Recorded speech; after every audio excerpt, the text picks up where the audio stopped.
भाई तुम देखना, जिस जगह में आदमी कभी न गए हो जीवन में, और एक गांजा पीने वाले आदमी को तुम भेज दो, वो अपन मध्य आदमी का खोज के लिए, चाहे आप कितनों प्रयास करें, खोज के आधा एक घंटा में परिचित बना ले बस। तो जो संत हैं वो संत को ढूंढ लेते हैं। नारद जी बोले संत आए हैं, अब वो संत के साथ रहने लगे तो उनका मन भी संत होने लगे। 4 महीना तक जब वो संत से जुड़े रहे तो नारद जी के अंदर भी संत भाव जागृत हो गए, अब मैं भी संत। जब 4 महीना हो गया ना तो नारद जी कहे भाई, वो सारे संत कहे अब हम भी जाएंगे, अब बरसात खत्म। तो जब सब संत जाने लग गए तो नारद जी कहे भाई अब हम भी जाएंगे, आपसे लगन लग गई है। और जैसे कहे हम भी जाएंगे, तभी नारद जी की मैया आ गई। नारद जी की मैया आकर उन संतों के चरण में गिर गई और बोली, हे संत देवता, मेरा एक पुत्र है, यदि एक पुत्र मुझे छोड़कर चला जाएगा तो मैं किसके सहारे रहूंगी। संतों को मना कर दिया। इस बात को नारद जी जान गए कि मैया मुझे संतों के साथ जाने के लिए मना कर रही है। नारद जी जान, आज नारद जी को ये लगा कि यदि आज मैया नहीं होती तो मैं संतों के साथ चला जाता। मैया माया के कारण रोक ली और संत भी कह दिए कि अभी तुम मत जाओ, तुम मात्र सेवा करो, पुत्र सेवा करो, और सेवा के बहाने उसको रोक दिए। अब नारद जी को तो बड़ा दुख हुआ, और जब बड़ा दुख हुआ तो समझ गया कि आज ये मैया मर जाती तो मैं चला जाता। और जैसे ही नारद जी बोले ना तो सही में हो गया। बोले क्या हुआ कि एकदाम निर्गताम गेहा दुहंति निसिंगाम पथि और सर्वो अदत्ता स्पृष्टम अकृपणा कालियोदिता। एक दिन क्या हुआ, एकदाम निर्गताम, एक दिन नारद जी की मैया गौदोहन करने के लिए, गैया लगाने के लिए गौशाला में गई। और जैसे गौशाला में गई उसी समय उस गौशाला में एक सांप आ गया और सांप आकर काट दिया। और जैसे काट दिया कि मैया की मृत्यु हो गई। और जब मैया की मृत्यु हो गई तो नारद जी रोने लगे। नारद जी रोने लगे। पर ध्यान देना, रोने का भी गुण, जब नारद जी रोवे ना तो उनके एक आंखों से ठंडा आंसू निकले और एक आंख से गर्म आंसू निकले।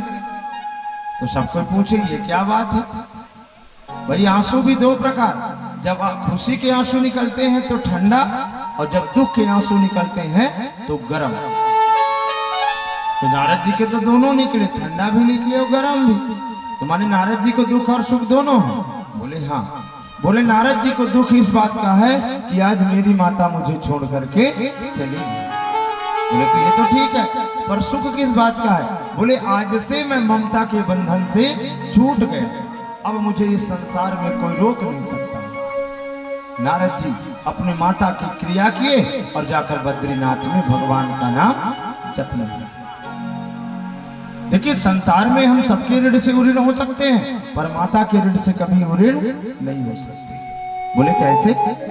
देखना, जब लड़का 3 साल के और 4 साल के रहते हैं, 2 भाई हैं, 3 साल के और 4 साल के, तो बड़ा लड़का अम्मा की यह हाथ पकड़ ले और छोटा लड़का अम्मा के मम्मी के ये हाथ। और बड़ा लड़का क्या कहता है, छोड़ छोड़ ये मेरी अम्मा।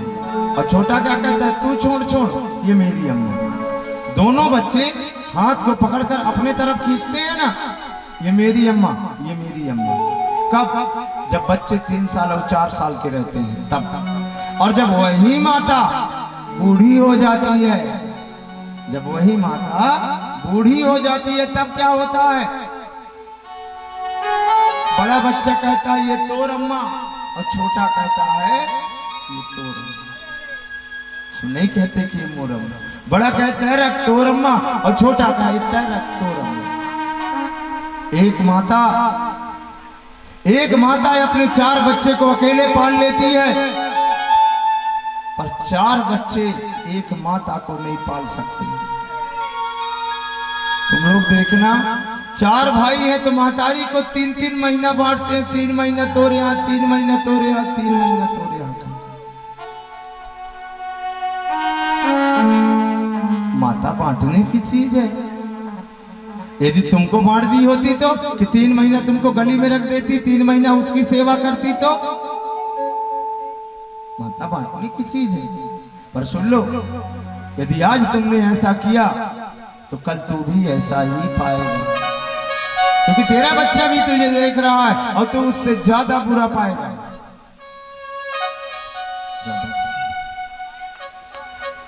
इसीलिए माता के ऋण से कोई ऋण नहीं हो सकता। सम्मान करो।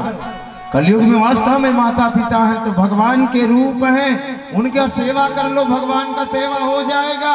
किसी परमेश्वर को सेवा करने की जरूरत नहीं है। यदि माता पिता रो रहे हैं ना तो तुम्हारे को कभी सुकून नहीं मिलेगा, कभी तुम्हारा कल्याण नहीं होगा। एक मूर्ख व्यक्ति था, मूर्ख ही था, वो सुन लिया कि सबके ऋण से ऋण हो सकते हैं, माता के ऋण से नहीं हो सकते। तो मूर्ख व्यक्ति बोला कि चाहे कुछ हो जाए मैं माता के ऋण से ऋण हूं। अब एक संत के पास चला गया, बोले संत जी, बोले हाँ, बोले मुझे माता के ऋण से ऋण होना है। संत ने समझाया, बेटा माता के ऋण से कोई ऋण नहीं हो सकता, नहीं हो सकता। पर मूर्ख था, जिद करने लगा, नहीं मुझे ऋण होना है, मुझे ऋण होना है, मुझे ऋण होना है। पर मूर्ख हृदय न से मूर्ख को कितना भी समझाओ वो समझने वाला नहीं। जब संत गुस्सा गए तो एक 5 किलो का पत्थर लाए और लाकर उसके पेट में बांध दिए और बोले जा, माता के ऋण से ऋण होना है तो यही उपाय है। बोले ठीक है। अब वो 5 किलो के पत्थर को रख करके गांव में घूमे, सबको हंसे, न उससे बैठते बने न उससे सोते बने। जब सोए तो माने वो पेट में दबे और जब नीचे सोए तो ऊपर कर जाए। माने पूरा दिन रात तकलीफ में रहा और उसके बाद दौड़ते दौड़ते संत के पास गया। बोले महाराज ये तो कठिन उपाय है। बोले समझ में आया बेटा, तुम्हारी माता तुमको 10 महीना पेट में रखी, क्या उसको तकलीफ हुआ? क्या वो बोली?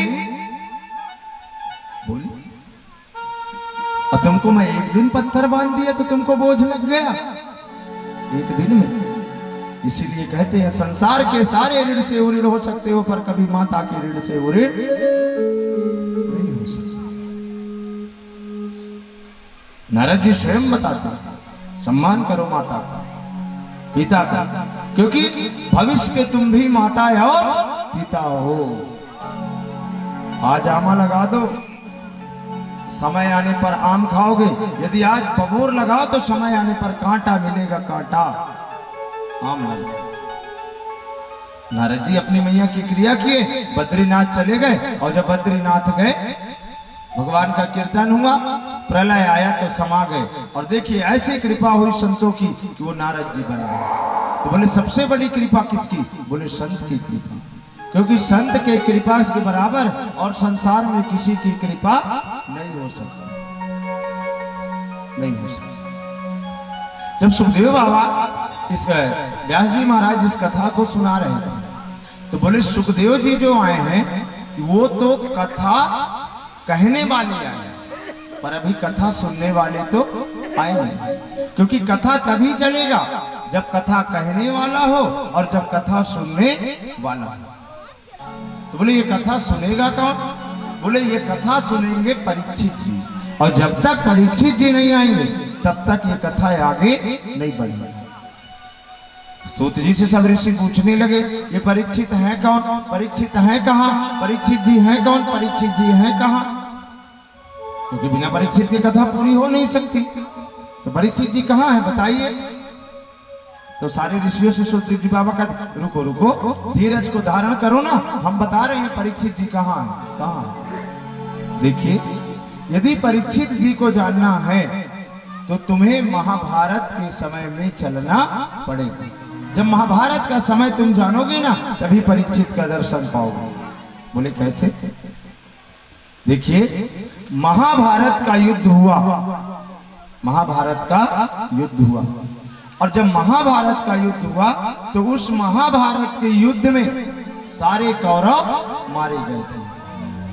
गुरु द्रोणाचार्य, भीष्म पितामह, कृपाचार्य, दुशासन, शकुनी मामा, सारे कौरव मारे गए थे, सारे कौरव। केवल कौन बचा था? बोले दुर्योधन। और दुर्योधन की भी दशा कैसे? भगवान क्या बोले? बोले मैं चाहता हूं कि आज तुम इस जगह पर मत सो। और देखिए मेरे प्रभु पांचों पांडव को वहां से उठाए और वहां से उठाकर ले गए। बोले कहां? बोले दूसरी जगह। कि जाको राखे साइया अमार सके ना कोई, अबाल नभा का कर सके, असो जग बईरी होए। अरे जिसकी रक्षा स्वयं भगवान करते हैं, जिसकी रक्षा स्वयं नारायण करते हैं, क्या कोई उसका बाल भी बांका कर सकता है? नहीं। देखिए पांचों पांडव को मेरे भगवान उठाए और वहां से उठाकर दूसरी जगह लेकर के सुला दिया। पर ध्यान दीजिए जहां पांचों पांडव सोए थे ना वो जगह खाली हो गया। और जब वो जगह खाली हो गया तो द्रौपदी मैया के 5 पुत्र थे। द्रौपदी मैया के देखिए क्या हुआ। आज द्रौपदी मैया अपने 5 पुत्रों को, आज द्रौपदी मैया अपने 5 लालाओं को अपने हाथ से भोजन करा रही है। अपने लालाओं को अपने हाथ से भोजन करा रही है। द्रौपदी मैया बैठी 5 लालाओं को भोजन कराई। आज द्रौपदी मैया के 5 लाला भोजन किए। और इतना ही नहीं, आज 5 लाला को दूध पिला दी। और द्रौपदी मैया 5 लाला को लेकर गई और लाकर उसी जगह पर सुला दी। बोले कहां? बोले जहां 5 पांडव सोए हुए थे, जहां 5 पांडव सोए हुए थे। देखिए द्रौपदी मैया अपने 5 लालाओं को ना थपकी दे रही है, थपकी लोरी गा रही है, लोरी लोरी गा करके थपकी दे करके 5 लालाओं को सुला रही है, सुला रही है। द्रौपदी मैया के 5 लाला जब सो गए ना, 5 लाला जैसे ही 5 लाला सो गए, द्रौपदी मैया 5 लाला के माथे के चुंबन की और चली गई। जब मैया चली गई उसी समय क्या हुआ? उसी समय आधा रात के समय वो दुष्ट अश्वत्थामा आया। वो दुष्ट अश्वत्थामा आया और क्या सोचा? बोले यही 5 पांडव हैं। द्रौपदी के 5 लाला को ही 5 पांडव समझाओ का सिर अलग हो गया। 5 लालाओं का 5 लालाओं के सिर को एक पात्र में रखा और रख करके दुर्योधन के पास ले गया। बोले मित्र मित्र मित्र ये लो मैं तुम्हारे 5 पांडव के सिर को काट कर ले आया हूं। दुर्योधन ने देखा। अब ऐसे दुर्योधन ने देखा ना तो क्या देखा? बोले मित्र तुमने ये क्या कर दिया? मित्र तुमने ये क्या कर दिया? मित्र तुमने ये क्या कर दिया? बोले क्यों? देखिए उस निर्मम हत्या को देख करके, उस निर्मम हत्या को देखे ना दुर्योधन सहन नहीं कर सके, सहन नहीं कर सके। क्या हुआ? दुर्योधन छाती को पीटने लगे और जैसे छाती को पीटे सो धड़ाम से गिर गए। और जैसे धड़ाम से गिरे सो दुर्योधन हो गया प्राणांत। अब क्या हुआ? अब क्या हुआ? अब जैसे सुबह हुआ ना तो सुबह द्रौपदी मैया कहती है क्या बताऊं आज मेरे 5 लाला सो के नहीं उठ रहे हैं। क्या बताऊं आज मेरे 5 लाला सो के नहीं उठ रहे हैं। द्रौपदी मैया जाती है, जैसे अपने लालाओं को जगाने के लिए द्रौपदी मैया जाती है तो द्रौपदी मैया क्या देखती है? द्रौपदी मैया क्या देखती है? द्रौपदी मैया क्या देखती है? द्रौपदी मैया जा करके देखती है कि उसके 5 लालाओं के सिर को कोई काट करके ले गया है। द्रौपदी मैया विवल हो जाती है, विकल हो जाती है।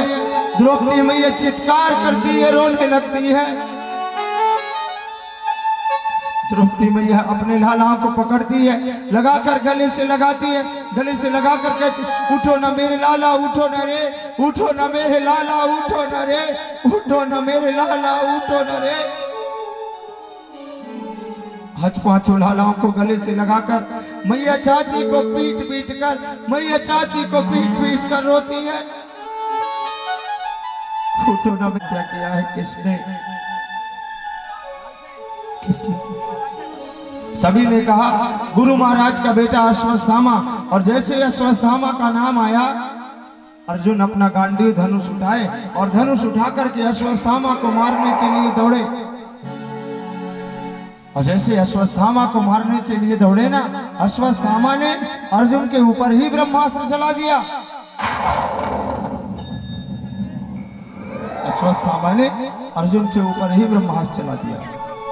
अर्जुन ने देखा ना कि ब्रह्मास्त्र मेरे तरफ आ रहा है, ये ब्रह्मास्त्र मुझे जलाकर राख कर देगा, ये ब्रह्मास्त्र मुझे जलाकर राख कर देगा।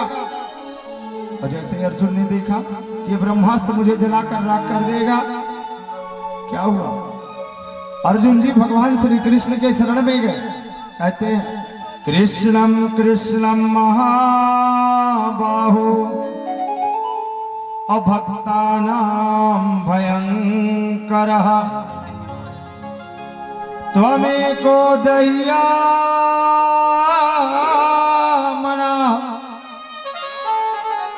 भगवोषि संसृते। क्या कहते हैं? हे भगवान, हे कृष्ण, इस ब्रह्मास्त्र से मुझे बचाओ, क्योंकि ये ब्रह्मास्त्र मुझे जला करके राख कर देगा, ये ब्रह्मास्त्र मुझे जला देगा। अश्वत्थामा को मारो। और जैसे सब कोई कहने लगे अश्वत्थामा को मारो, तभी तो मेरे 5 पति हैं, मैं तो 5 पति के सहारे जी लूंगी, पर गुरु माता कैसे जिएंगे? बोले क्यों? क्योंकि गुरु माता के जो गुरु महाराज हैं, हमारे तो गुरु महाराज, तो बोले द्रौपदी के 5 पुत्र। अब वो द्रौपदी के पुत्र भी 5 मारे गए। बोले कि जो अभिमन्यु की पत्नी है उत्तरा, वो गर्भ से पूरा पांडव वंश नष्ट हो जाए। और उस दुष्ट ने, अश्वत्थामा ने बदला लेने के लिए और उत्तरा मैया के गर्भ में और ब्रह्मास्त्र को चला दिया। और जैसे ब्रह्मास्त्र को चलाया, मैया समझ गई कि गर्भ नष्ट करने आया है। उसी समय मैया दौड़ी दौड़ी और कहाँ गई? भगवान श्री कृष्ण के पास कि पाहि पाहि महायोगिन्य और देव देव जगतपते और नान्यम तद भयम पश्ये और यत्र मृत्यु परस्परम। मैं दौड़ी दौड़ी गई, हे गोविंद मेरे प्राण की रक्षा करो, हे गोपाल मेरे प्राणों की रक्षा करो, हे गोविंद मेरे प्राणों की रक्षा लेकर के जाते हैं। जबकि राजा परीक्षित पूरे भारतवर्ष के राजा हैं, पूरे अखंड आर्यावर्त के राजा हैं। राजा परीक्षित ने जो वस्त्र पहने थे वो भी उतार दिए और वत्कल वस्त्र पहन करके और राजा परीक्षित जाने। सुन लीजिए, आज 7 दिन में मृत्यु को जीतना है, कोई नहीं बता सका, कोई नहीं बता सका। जहां भी गए सब जगह से हारे का तो है सहारा साबरे, और कहाँ जाए हम और कहाँ जाए, अब और कहाँ जाए हम और कहाँ जाए, अब और कहाँ जाए हम और कहाँ जाए, अब और कहाँ जाए अब और कहाँ जाए। हारे का तो कोई संतान नहीं हुआ। और तीसरी पुत्री थी प्रसूति। उन प्रसूति मैया का विवाह हुआ महाराज दक्ष से, और उन्हीं दक्ष के यहाँ स्वयं सती मैया भगवान महाराज दक्ष के यहाँ उसी समय मैया सती पूछी भगवान भोलेनाथ से कि हे प्रभु ये लोग सब कहाँ से उसी यज्ञ में जा रहे? तो बोले आप क्यों नहीं जा रहे? बोले हमको न्योता ही नहीं दिया। भाई सारे देवताओं को बुलाया है पर हमें नहीं बुलाया। भगवान भोलेनाथ जब नहीं जा रहा हूं मैं जाऊं? तो बोले भाई 2 शर्त है, एक तो पिता के घर में जाना भी नहीं चाहिए और पिता के घर में जाना भी चाहिए, क्योंकि पिता का घर जो है अपना घर है। अब इससे कैसे बनेगा? इससे कैसे बने? अंत में पति नहीं गए और माता सती गई। और जैसे ही गई ना तो देखी कि सारे देवता बैठे हैं, इंद्र भी बैठे हैं, नारायण भी बैठे हैं, सब ब्रह्मा बाबा भी बैठे हैं। पक्का हो न दीख और शिव कर भागा। सबका भाग था पर भगवान भोलेनाथ का भाग नहीं था।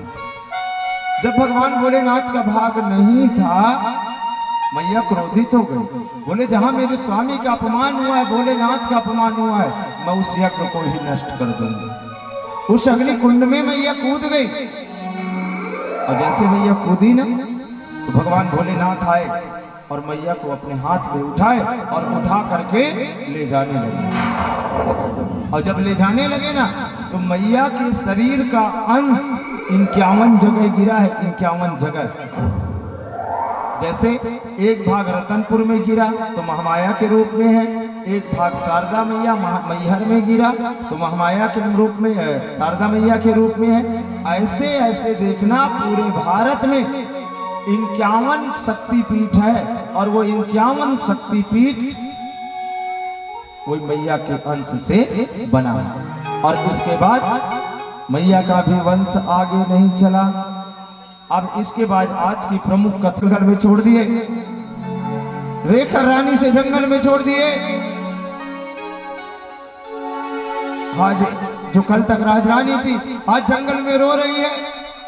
ना जाने कोई सिंह आकर खा ले, ना जाने कोई भालू आकर खा ले। आज माता का कोई भी सहायक नहीं हुआ, आज माता का कोई भी सहायक नहीं हुआ। जब माता का कोई सहायक नहीं हुआ, जब माता का कोई सहायता नहीं किए, माता आज रो रही है, माता आज रो रही है। मानवता को खो बैठे जब और सभ्य नगर के वासी। अरे कोई तो कह देता कि माता को रोक लो, माता का कोई अपराध नहीं है। कोई तो कहता मानवता को खो बैठे जब सभ्य नगर के वासी, तब माता का हुआ सहायक वन में एक सन्यासी। जब कोई मदद करने नहीं आया ना, जब कोई सहायता करने नहीं आया ना, तब एक सन्यासी आया। बोले कौन? उन ऋषि परम उदारता और नारद जी शुभ नाम, और माता को आश्रय दिया और ले आए निज धाम। जब कोई मदद नहीं किया ना तब नारद जी आए और नारद जी आकर के माता को अपने आश्रम में ले गए। और जैसे ही माता को अपने आश्रम में ले गए, देखिए माता गर्भकाल में थी और जैसे नारद जी के साथ मैया रहने लगी ना तो नारद जी पूरी कथा सुनाने लगे। इतनी कथा सुनाए नारद जी को नारायण की, तो गर्भ में जो बालक था उसका संबंध गर्भ में ही नारायण से जुड़ गया। और सुन लो, मैया मैया मैया, पर वहां मैया नहीं है। गुरु जी फिर उठे, कांटा निकाले, फिर आगे बढ़े और जैसे आगे बढ़े तो ध्रुव जी गिर गए। माँ माँ माँ माँ। ध्रुव जी जाकर के मैया मैया कहने लगे। देखिए गए ध्रुव जी, और ध्रुव जी जाकर इतनी कठिन तपस्या करने लगे, एक पैर के ऊपर दूसरे पैर को रखे। जीवन को जीना सीखो, ऐसा बलिदान दो। सूरज की शान पाओ, चंदा सामान पाओ। सूरज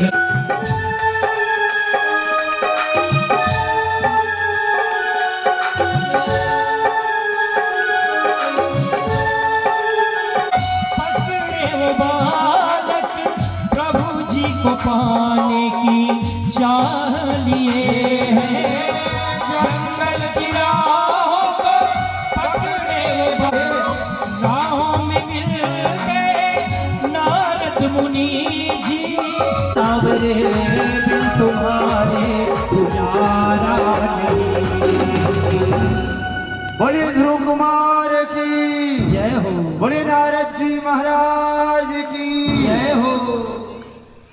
अभी अब सारे संसार में कोई सांस ही नहीं ले पा रहा, सारे संसार में कोई सांस नहीं ले पा रहा।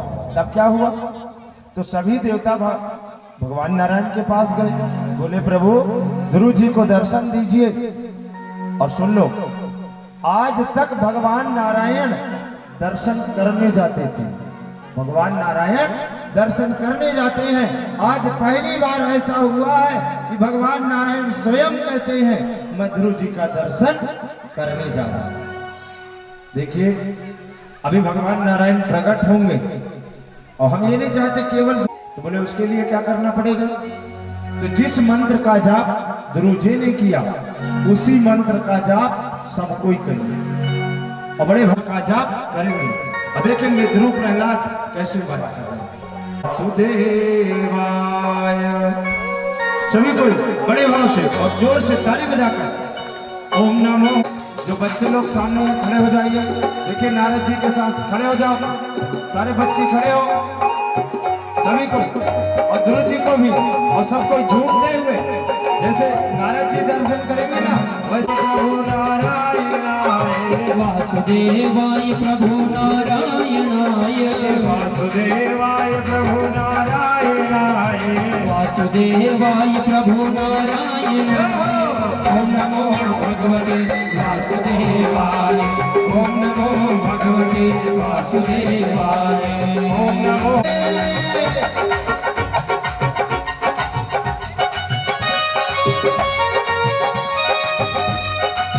बड़े भाव से बोलिए बाकी बिहारी लाल की।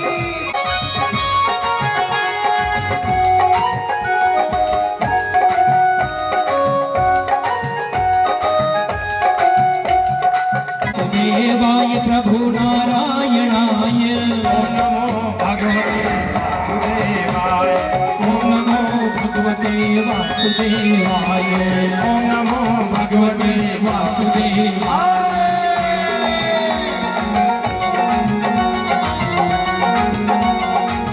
बोलिए लक्ष्मी नारायण भगवान की जय। हाथ ऊपर सभी कोई।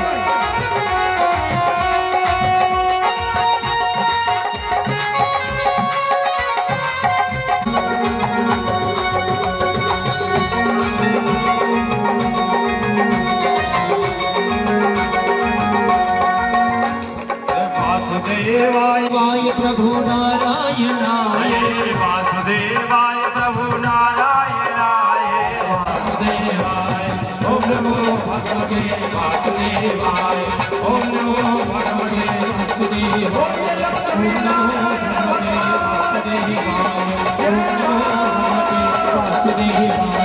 ओम नमो भगवते वासुदेवाय ओम नमो भगवते वासुदेवाय ओम नमो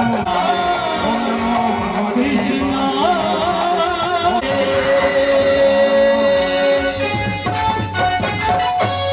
सभी कोई बड़ी जोर से देखिए, ध्रुव जी ने तपस्या किया और आप सभी ने नारायण भगवान का दर्शन किया। हम यहीं पर विश्राम करेंगे। देखिए कल बड़ी सुंदर सुंदर कथा है। जैसे आज 4 साल के बालक ध्रुव ने नारायण को प्रकट कर लिया ना, कल देखेंगे कि 4 साल के बालक खंबे से नरसिंह हिरण्यकश्यप का जो है उद्धार करेंगे। तो कल की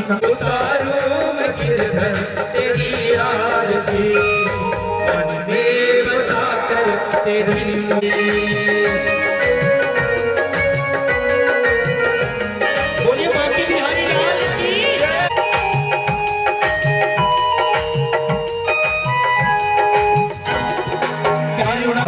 भगवत दर्द की दवा तुम्हारे पासों में गिरधर तेरी आरती उतारो मैं गिरधर तेरी आरती।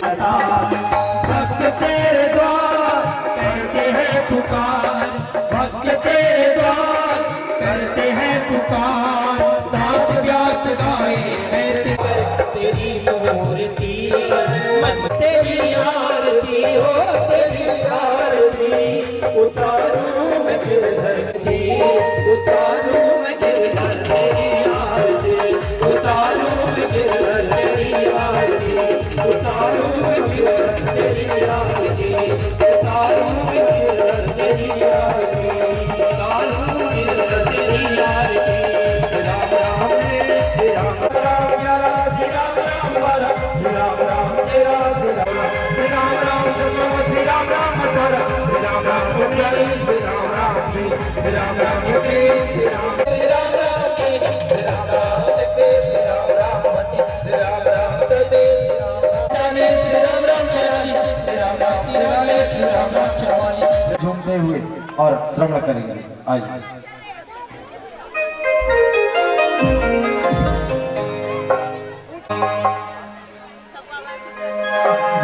जय हो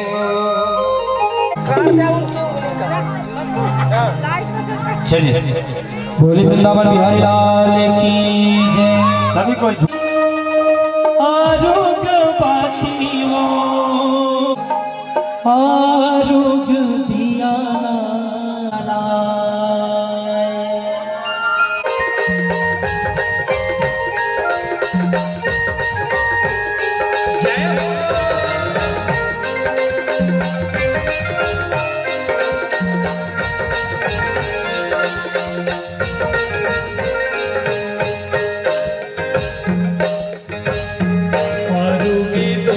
चाउर आमा के बनाबो आरोग्य फुलवादाई नींबू के बनाबो नरियारी जोड़ा लान्यो हरियर दूबीबो आरोग्य गोरस दाई नाव घाट दे दीबो आरोग्य जहाँ बैठे होकर चारों तरफ पानी डालना है।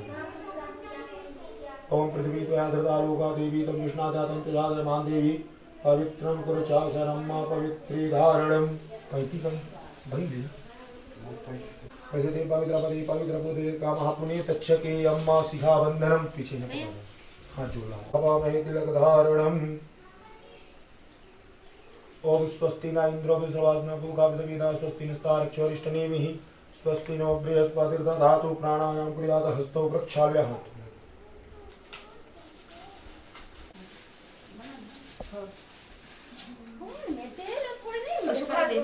सुखा दे नहीं एक पाव चावल लेके हल्का सा हल्दी डाल के एकदम हल्का हल्का पानी डाल के मोह दे भाई मोहे टाइप अच्छा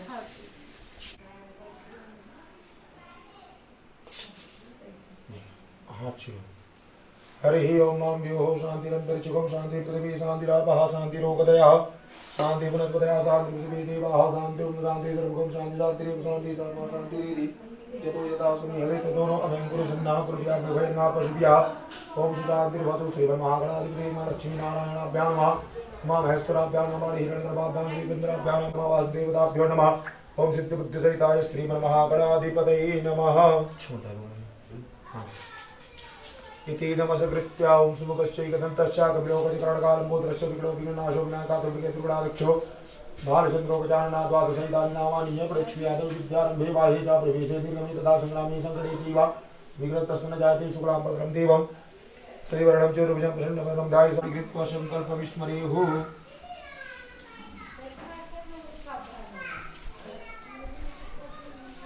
विष्णु विष्णु विष्णुवर्धन महापरमात्मूर श्री पुराण पुरुषोत्तमस्य श्री विष्णु राग पुराणस्य श्री ब्रह्मदेव राधे श्री द्वारागति देवसमंतरे अष्टाभिषेक कलियुग कलि प्रभुजन मोदी निवास करने भारत देश आर्यवर्ती देश आर्यवर्ती महासन के राजदे अमरकंटक क्षेत्रे बुरहानपुर ग्राम गोत्रोत्पन्नाहम अपन गोत्र अपन भगवती तक्षादम द्वारा ओम जागृतो ज्योतिकां ज्योतिकांतमः शिव संकल्पमस्तु दोनों गौरी गुरु जी पास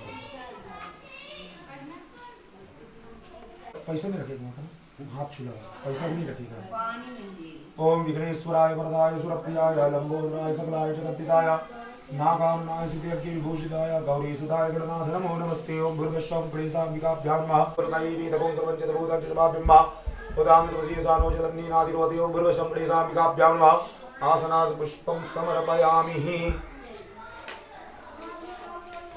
सहस्ताय जलासनाय जलाधिनाथाय नमो नमस्ते ओम भूर्भुवस्सुः मम ध्याय ध्यानं समर्पयामि ध्यानार्थे अक्षत पुष्पम समर्पयामि। तो तेल लाइए और इसमें डाल दीजिए।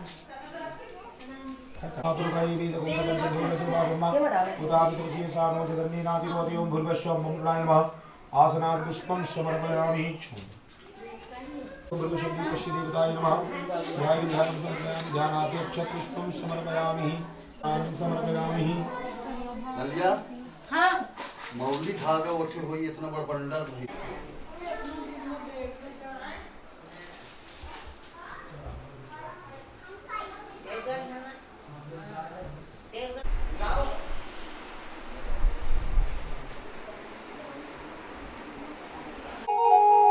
श्री राम दूतम ऐसे वीर बजरंगी को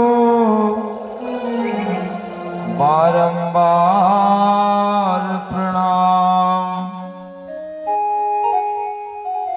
श्री राधा राधा नाम को श्री राधा मेरी स्वामिनी मैं राधे जुगुदास जन्म जन्म मोहि दीजिए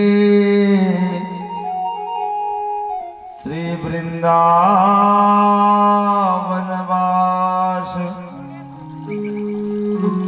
श्री वृंदावन वास श्री वृंदावन वास। बोलिए बाकी बिहारी लाल की जय हो। बोलिए सावरिया सरकार की जय हो। आइए सर्वप्रथम सर्व विघ्न विनाशक सभी विघ्नों को दूर करने वाले सभी विघ्नों को दूर करने वाले भगवान श्री गणेश के चरणों में और सत सत दंडवत प्रणाम करते हैं।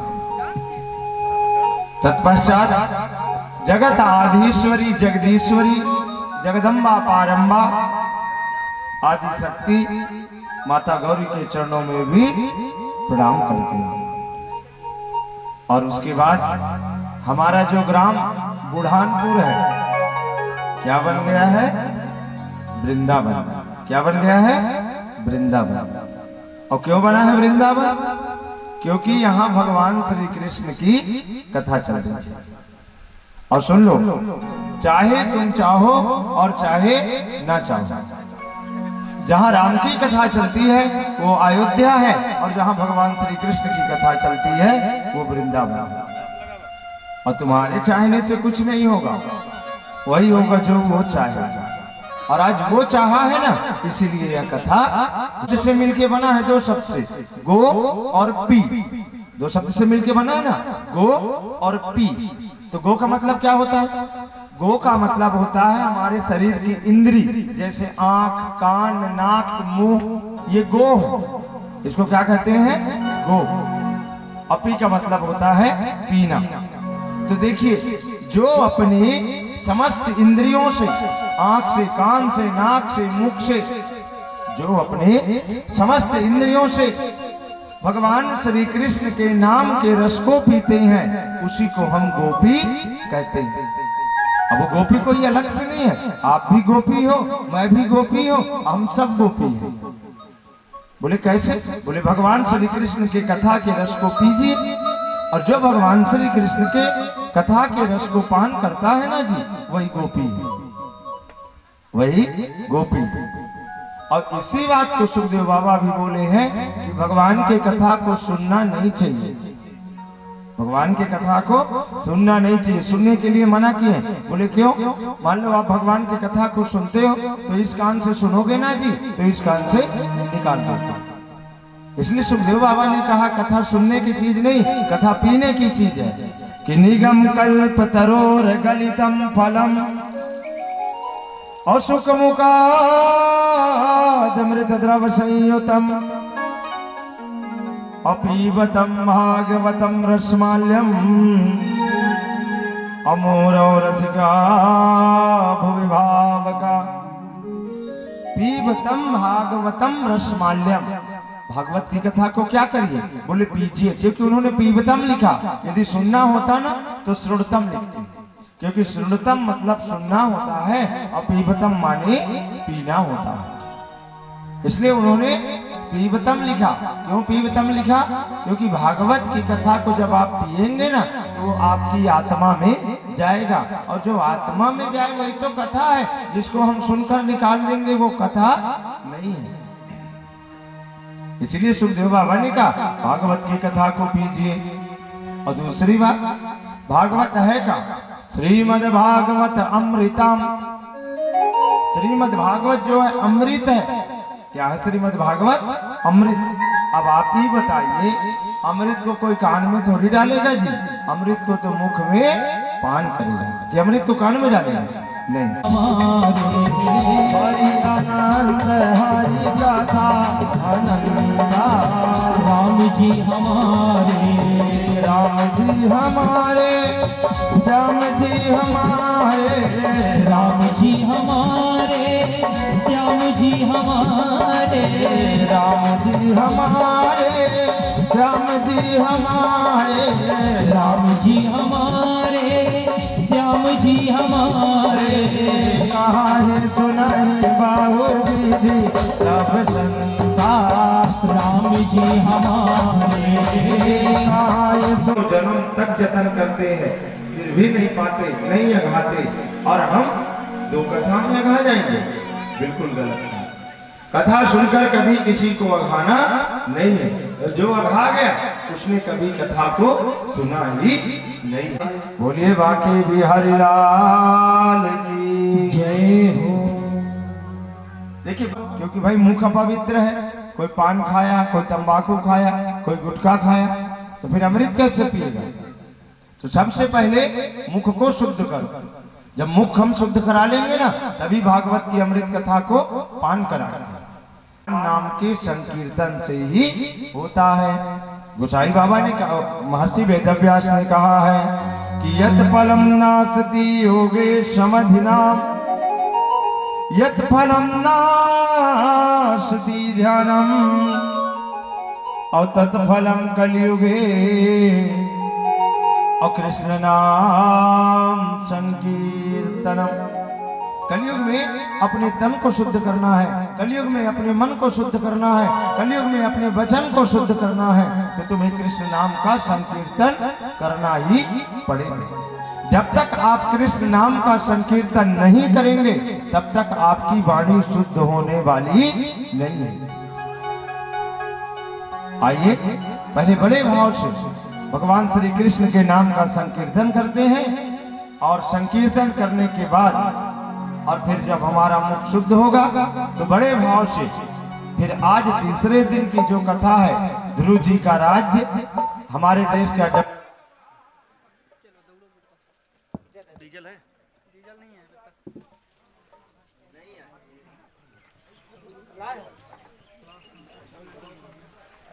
टाइम बोले डीजल की व्यवस्था करवा।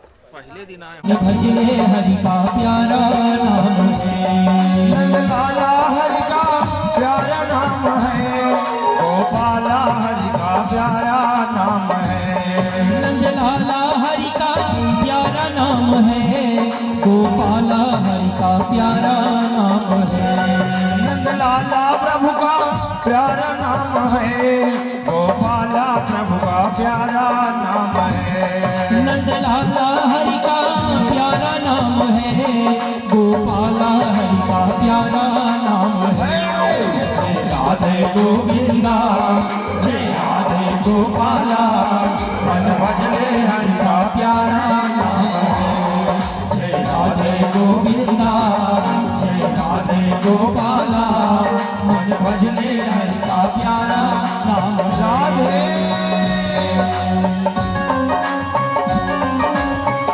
दोनों हाथ की ताली बड़े भाव से, बोली बाकी बिहारी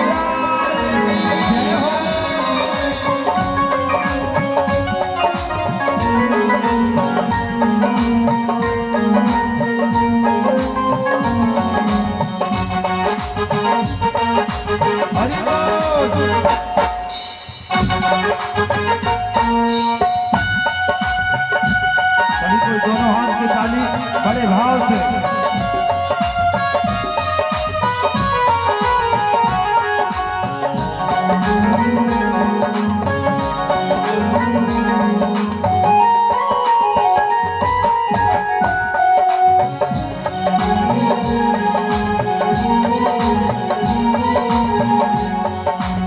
और मुकुट गले बनमाला केसर तिलक लगाए, केसर तिलक लगाए, मोर मुकुट गले बनमाला केसर तिलक लगाए, केसर तिलक लगाए। और वृंदावन के गली गली में, वृंदावन के गली गली में सबको नाच नचाए, और सबको नाच नचाए।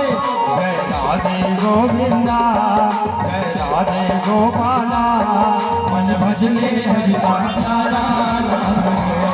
जय राधे गोविंदा, जय राधे गोपाला, मन भजने हरि का प्यारा नाम है।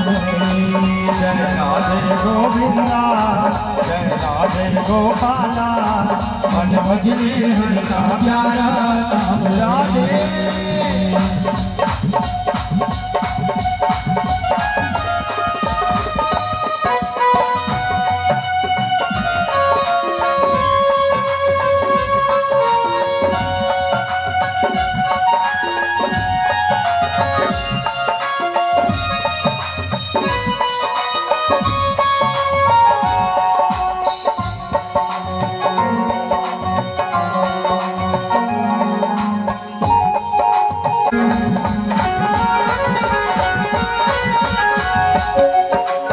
गिरधर नागर कहते मीरा, दुर्ग श्यामल भाई, सूर्य को श्यामल भाई।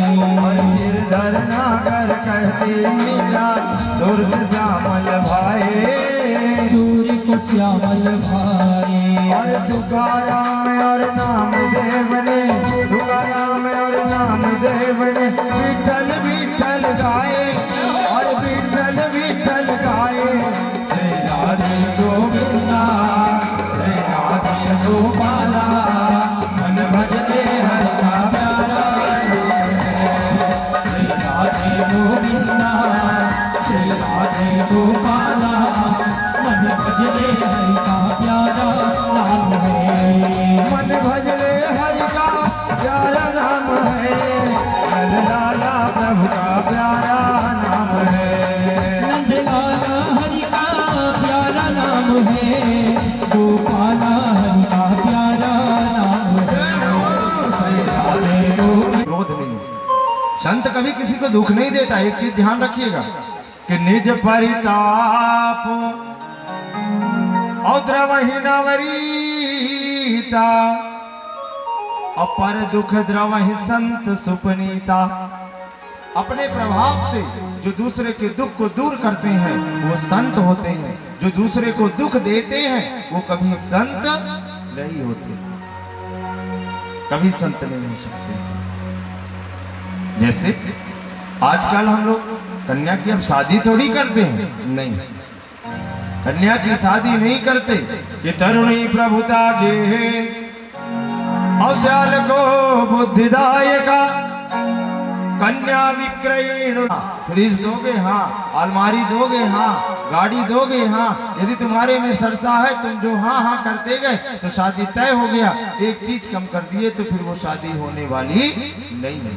तो पहले सौदा होता है,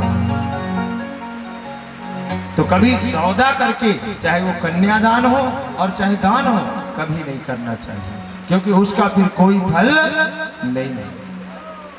जैसे आकर के सुंदर और महाराज मनु ने समझाया, और महाराज मनु के समझाते ध्रुव जी समझ गए, और ध्रुव जी समझकर वापस आ गए। अब ध्रुव जी का राज चल रहा है, पर सुन लीजिए, ये मृत्यु लोक है। इस मृत्यु लोक में जो आया है ना, उसको एक ना एक दिन जाना पड़ेगा। अब ध्रुव जी का भी जाने का समय आया कि आया है सो जाएगा, राजा रंग फकीर और कोई चढ़े रथ पाल की, और कोई बांधे जात जंजीर। देखिए जो आया है ना ये मृत्यु लोक है। राम आए हैं तो उनको भी जाना पड़ा, श्याम आए हैं तो उनको भी जाना पड़ा, बुद्ध आए हैं तो उनको भी जाना पड़ा। अब ध्रुव जी भी आए हैं ना, अब उनको भी जाना पड़ेगा। जैसे ध्रुव जी के जाने का समय आया तो स्वयं भगवान के पार्षद रथ लेकर के आ गए। ध्रुव जी बैठिए और चलिए। ध्रुव जी उस रथ में बैठने लगे और जैसे बैठने लगे उसी समय मृत्यु की देवी आ गई। मृत्यु की देवी कहे ठीक है आपको स्वर्ग जाना है तो ठीक, नरक जाना है तो ठीक, पर उससे पहले आपको मरना पड़ेगा, क्योंकि यहाँ से ये शरीर लेकर के कोई नहीं जा सकता। ये शरीर यही मिलता है और जब हम यहाँ से जाएंगे तो ये शरीर को यही छोड़ करके जाएगा। इसलिए सबसे पहले आप मृत्यु को स्वीकार करें। ध्रुव जी पार्षद को देखते हैं अब क्या करें, अब क्या करें। तब पार्षद कहते हैं मृत्यु की देवी को कि सिर नीचे करो। क्या करो? सिर को नीचे करो। और जैसे मृत्यु की देवी सिर को नीचे की, समझ लीजिए ध्रुव जी मृत्यु की देवी की सिर पर पैर रख दिए, माने मृत्यु को जीत लिए, मृत्युंजय बन गए। जबकि मृत्यु को कोई नहीं जीत सकता। मृत्यु की देवी पर कि मृत्योर मूर्धिन पदम और दत्वा आरोपातम गृहम। मृत्यु की देवी को जीत लिए और कहां चढ़ गए? बोले पैर रख करके रथ में चढ़ गए और रथ में चढ़कर शरीर लेकर, जबकि शरीर लेकर कोई नहीं जा सकता, फिर भी ध्रुव जी आज शरीर लेकर के और चल गए। और जब शरीर लेकर चले गए ना तो बोले ये सब कैसे हुआ? बोले ये हुआ सब संत के प्रभाव से। बोले कैसे? बोले भाई कल आप लोगों ने देखा जब ध्रुव जी तपस्या करने जा रहे थे तो नारद जी संत मिले थे, और जब नारद जी संत मिले थे तो नारद जी ने उनको नारायण से लगन लगाया और उनको नारायण का दर्शन करवाया, और नारायण के दर्शन के फल स्वरूप आज ध्रुव जी जो है पूरा शरीर लेकर के और वैकुंठ के धाम को चले गए। बोलिए बाके बिहारी लाल की जय। इसलिए हमें संतों का चरण जरूर पकड़ना चाहिए। और संतन के संग लाग रे वो तेरी अच्छी बनेगी, संतन के संग लाग रे तेरी अच्छी बनेगी। संतन के संग लाग रे वो तेरी अच्छी बनेगी। संतन के संग लाग रे तेरी अच्छी बनेगी। अच्छी बनेगी तेरी बिगड़ी बनेगी। अच्छी बनेगी तेरी बिगड़ी। बोलिए सत महाराज की जय हो।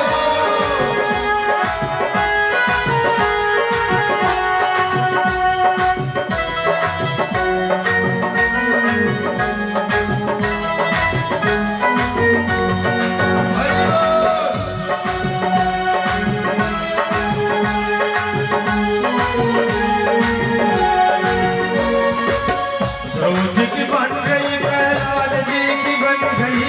ध्रुव जी की बन गई प्रहलाद जी की बन गई। प्रहलाद जी की बन गई।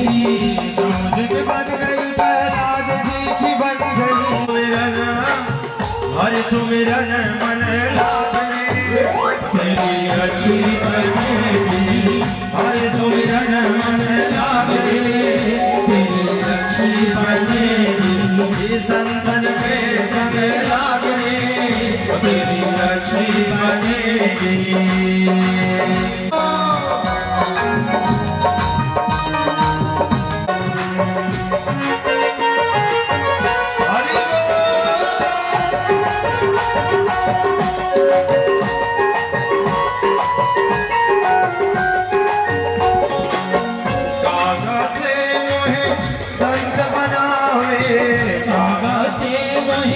हंस बनावे कागा से मोहे हंस बनावे। कागा से मोहे हंस बनावे तोहे हंस बनावे। कागा से तोहे हंस बनावे। कागा से तोहे हंस बनावे। हरि सुमिरन हरि सुमिरन मन लागे तेरी संतन के संग लाग रे तेरी अच्छी बनेगी।